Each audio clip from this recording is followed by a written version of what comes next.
So we told you about this story as we were beginning our broadcast a week ago, but now that we have these additional details, I want to find out more. The attorney for the UPS driver who was attacked is Chris Davis. He joins us here on KIRO Radio. Chris, thanks for coming on with me this afternoon. You bet, Dori. Okay, let's go through the narrative of what went down here. First of all, tell me a little bit about your client, this UPS driver. It sounds like he's a very fit guy who can take care of himself in almost any normal circumstance. Yeah, so Mr. Backlund is actually a former law enforcement officer, patrolman with the Nevada Highway Patrol. And he's gone through King County EMT training. He's a professional in martial arts training. And he had been working for UPS for a couple of years. So he was actually filling in for the regular driver on this particular route. Okay. All right. So walk me through what went down when he arrived at the house on this afternoon. So he was in the neighborhood to deliver a package to the owners of the dog, and incidentally, there's also a business at this same location. The property is enclosed by a metal chain link fence, and the chain link fence was not locked. So he stops, gets the package, and proceeds to walk onto the property through the chain link fence to deliver the package. There are no warning or dog warning signs on the chain link fence or on any exterior part of the property to warn anyone that there are, let alone dogs and vicious dogs. Yeah. So he walks onto the property and walks to the front door, and as he's doing this, he is suddenly approached and then surrounded by, I believe, 4 or 5 pit bulls. Okay. They begin growling and ultimately attack him. He retreats and ends up jumping up on a flatbed trailer. It's about 4 or 5 feet off the ground. And some of the dogs actually jump up there. They continue to attack him, both of his legs. 1 or 2 of them have a firm grip on his lower legs. Okay. And how long between the start of the attack and the first responders getting there? We don't have those records right now, but our belief is that it probably took at least 5 to 10 minutes, maybe longer. We believe that a neighbor called EMT, so it would have taken a few minutes for the neighbor to realize something was wrong, so probably in the 10-minute or so range. That must have been a horrifying 10 minutes for your guy. That is probably an understatement, Dori. We just received the EMT records, and the EMT man that responded notes that he was screaming for his life, that there was a tremendous loss of blood that he could see even from outside the chain link fence, and the dogs were not stopping. They were viciously attacking him. He had taken off his belt to try to beat them away with the belt, which of course didn't do anything. So in the part of this narrative that I have from Ording Fire and Rescue that is just incredible to me. So the first responders arrive, the gate is shut, and there is a woman who either lives or works. You said it's both a residential and a professional place, a place of business. Do we know who this woman was? We don't yet. Okay. But tell me about her interaction with the first responders when they came to rescue the UPS driver. Sure. So by the time the EMT person arrived, the woman was at the gate and had locked the chain link fence and had prevented the EMT person from entering onto the property. She also threatened the EMT person with bodily harm. Used profanity, the F word, against him, and at one point threatened to get her gun and shoot him. Yeah, let me just read a little bit of the Ording Fire and Rescue narrative here. There was a woman standing at the gated entrance to the driveway.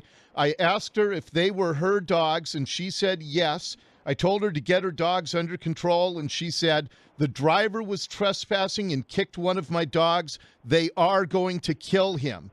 I instructed her to open the gate so I could drive in and attempt to rescue. She said, bleep you, you are trespassing, and I'm going to call the cops. I advised her that she had until the count of 3 to open the gate, or I was going to drive through it. So pick it up from there, Chris. So what transpired right after that?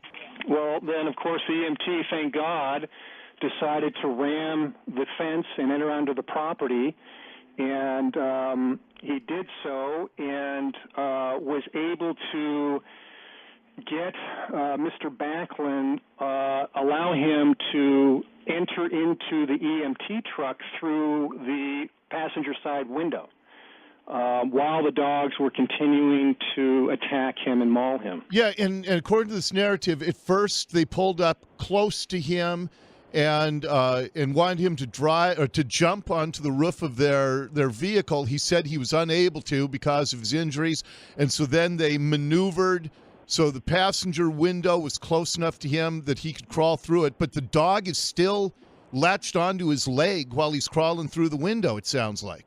Yeah, horrible situation. My goodness. And so what is happening with the woman there as all this is unfolding?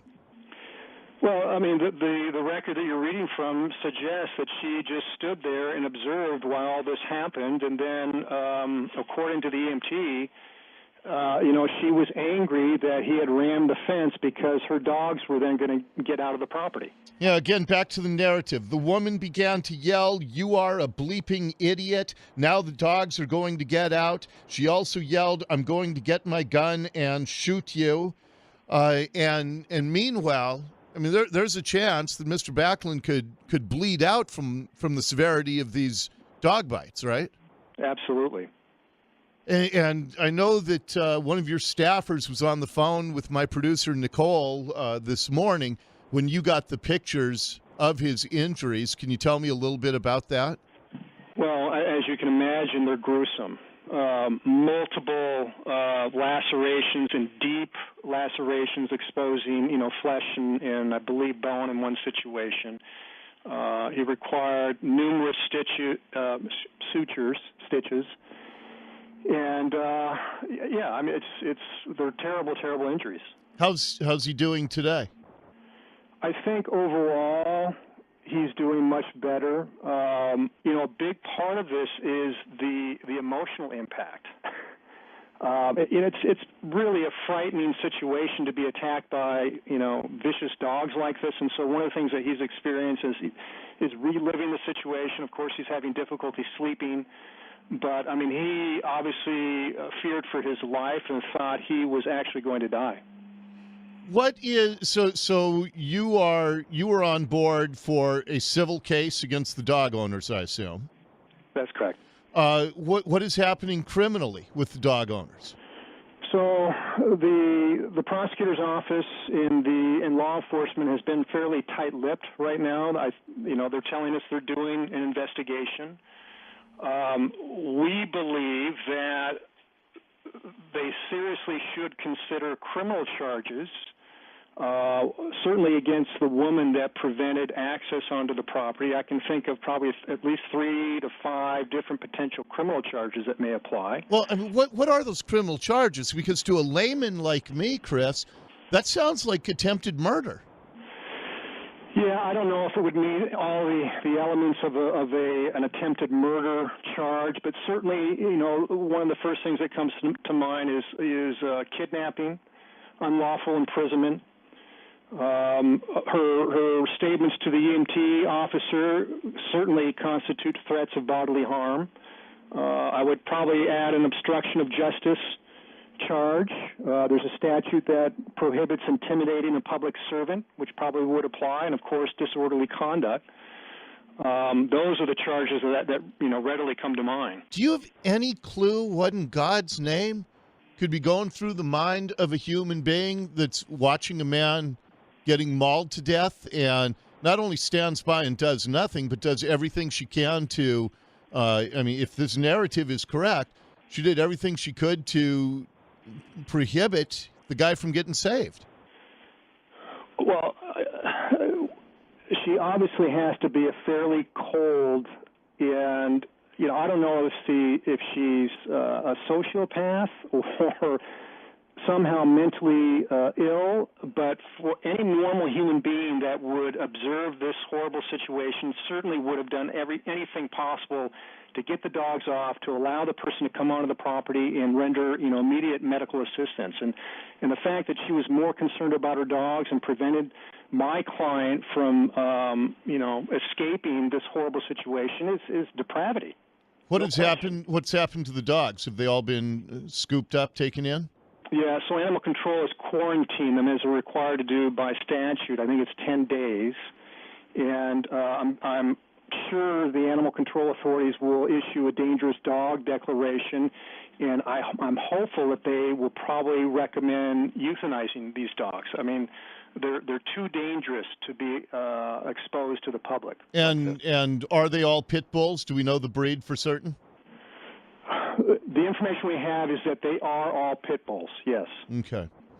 What are you guys looking for? Do you know yet? It's really early on, Dori, and we haven't finished our investigation. There probably will be some sort of civil action taken. My client is facing, potentially tens of thousands of dollars in medical care and future surgery, scar revisions, and the like. So we certainly intend to pursue any civil redress that he's entitled to. Yeah, what an awful story. Well, I would just add, though, thankfully, my guy had the training, he had, and was able to survive this. I just think, what would have happened if this were, a child or a female, somebody that was much weaker or smaller. I'm certain there would have been a death in that situation. Yeah, my goodness. Well, please give Mr. Backlund our best, and from all of my listeners, it's a horrible story. And let's stay in touch, Chris. I'd like to hear, as this thing proceeds, what the end result is. You got it, Dori. Thank you. All right, Chris Davis with the Davis Law Group.